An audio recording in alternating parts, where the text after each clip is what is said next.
Bonjour à tous, ici le Rav David Forman et bienvenue dans la parachate Ki Tissa. La parachate de cette semaine contient peut-être l'une des phrases les plus étranges que Moshe ait prononcées dans toute la Torah. Le peuple est en train d'adorer un veau en bas du mont Sinaï et Moshe se trouve au sommet de la montagne. Dieu lui révèle que le peuple a érigé un veau d'or et qu'il envisage de tous les supprimer et de commencer un nouveau peuple à partir de Moshe. Que répondra Moshe ? Chapitre 32, verset 11. Vayechal Moshe et pene Hashem Elokav. Moshe implora Dieu et dit : Lama Hashem yechere apecha be'amecha. Pourquoi serais-tu en colère contre ton peuple ? Que dit-il ? Pourquoi serais-tu en colère contre ton peuple ?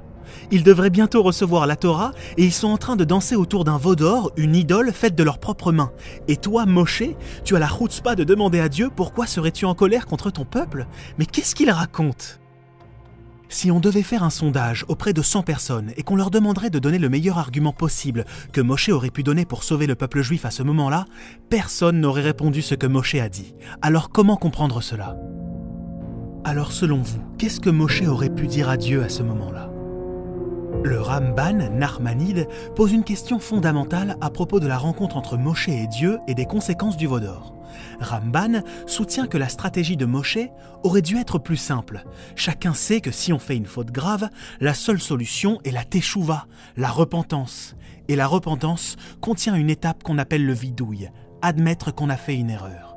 D'ailleurs, plus tard, Moshe fera un vidouille pour le peuple. Plusieurs versets plus tard, après que Moshe soit descendu de la montagne, il remonte, admet la faute et supplie Dieu de les pardonner. Ramban demande « Pourquoi ne l'a-t-il pas fait dès le début, quand il était au sommet de la montagne ? D'où vient cette audace de Moshe de dire « Pourquoi serais-tu en colère contre ton peuple ? Pourquoi ne pas avoir simplement admis la faute et supplié Dieu de les pardonner ?» Pour comprendre la réponse de Ramban, il nous faut lire attentivement tout ce dialogue entre Moshe et Dieu. Reprenons alors quelques versets plus haut. Cette conversation entre Dieu et Moshe commence au verset 7. Vaidaber Hashem el Moshe, l'ech red.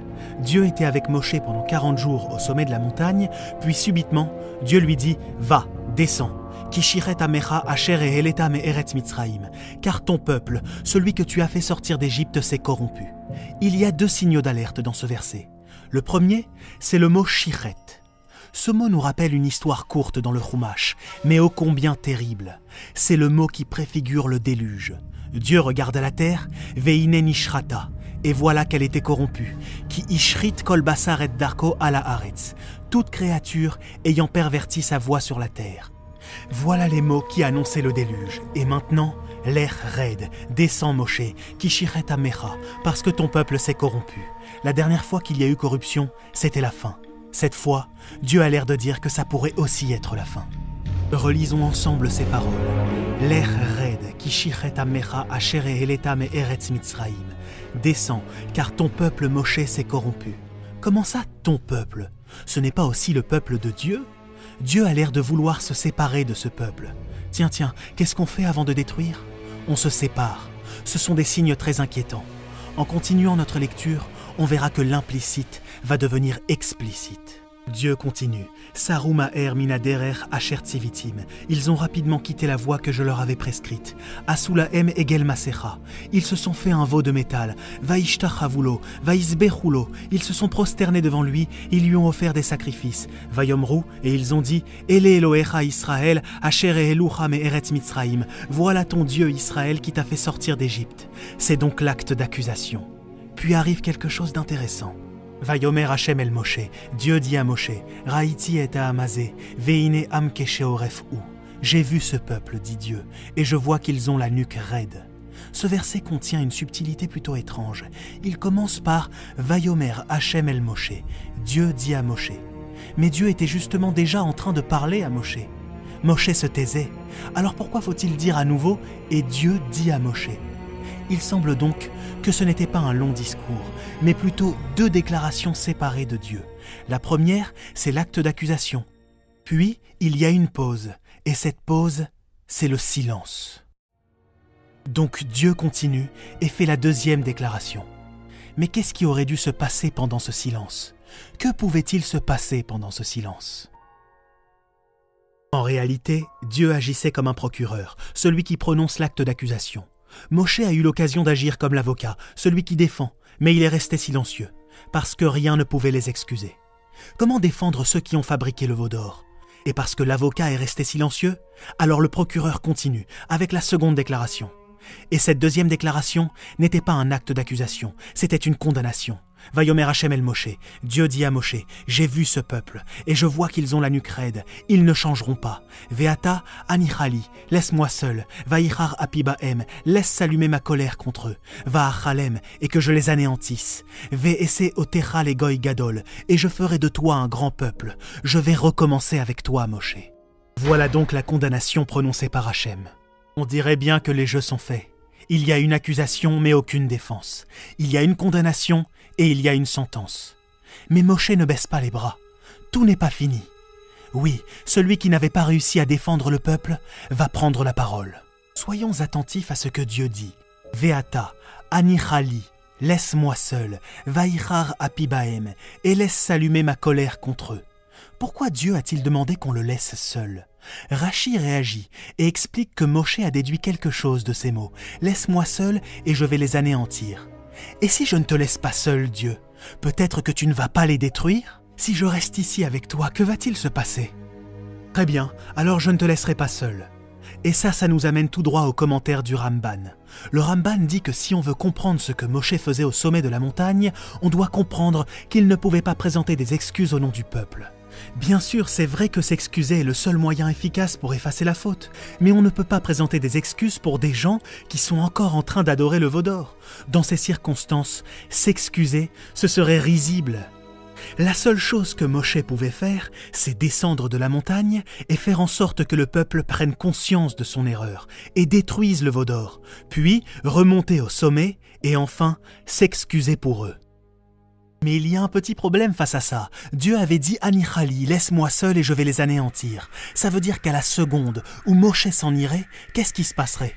Le temps qu'il arrive au bas de la montagne, il n'y aurait plus personne de vivant. Il n'y aurait plus personne à excuser. Du coup, ils seraient tous morts. C'est pour ça que Moshe doit rester au sommet de la montagne. Il ne peut pas laisser Dieu tout seul. Voilà toute la difficulté de la situation de Moshe. Mais alors que peut-il dire? Il ne peut pas les défendre. Il a déjà admis qu'il ne peut pas les défendre.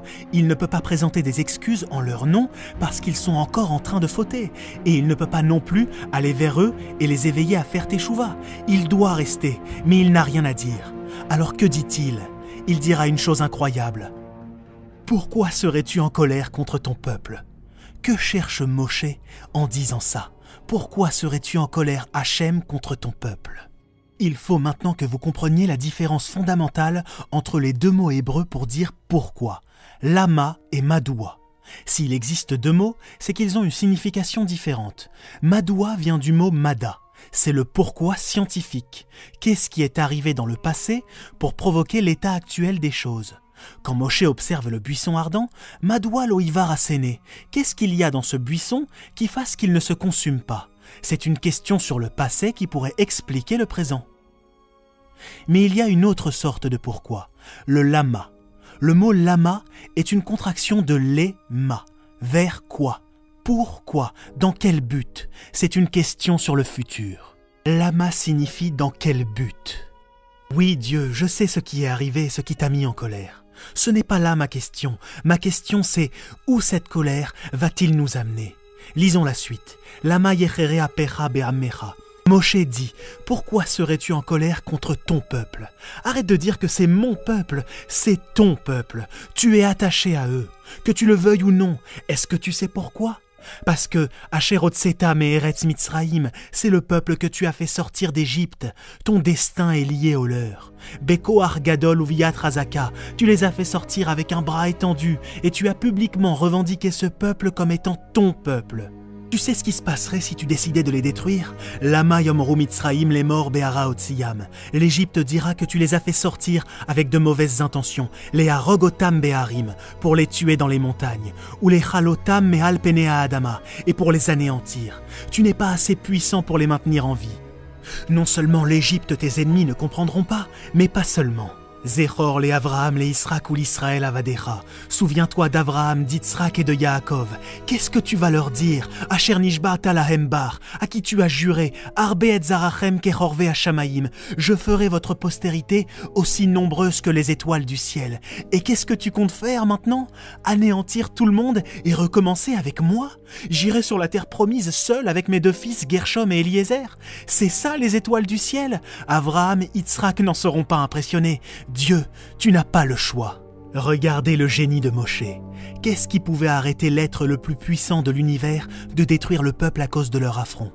La seule chose qui pouvait arrêter Dieu, eh bien c'était Dieu lui-même. Tu avais pris certaines décisions, Dieu, et tu avais choisi de jurer aux patriarches que tu amènerais leur descendance sur leur terre, nombreux comme les étoiles du ciel. Tu as choisi de les libérer d'Égypte avec des signes et des prodiges. Ces actions ont des conséquences auxquelles même toi, tu ne peux pas échapper. Je comprends bien pourquoi tu es en colère, mais où cette colère nous mènera-t-elle? Alors, Shuv mecharon apecha veinnachem al hara le'ammecha. Tu n'as pas d'autre issue que de permettre à ta colère de se calmer. L'héroïsme de Moshe à cet instant a été qu'il a trouvé quelque chose à dire quand il n'y avait plus rien à dire. Moshe, en haut de cette montagne, est la première obstruction parlementaire de l'histoire. Il devait rester là, et il ne pouvait rien dire. Alors il a dit l'impossible. Pourquoi serais-tu en colère? Et chacun d'entre nous aujourd'hui devons la vie à ce grand acte d'affront bienveillant de la part de Moshe. Shabbat Shalom à tous. Pour conclure, comme d'habitude, nous adorons vos réactions. Alors n'hésitez pas à laisser un commentaire ou vos questions dans l'espace prévu en bas des vidéos pour que tout le monde puisse en profiter. Shabbat Shalom à tous.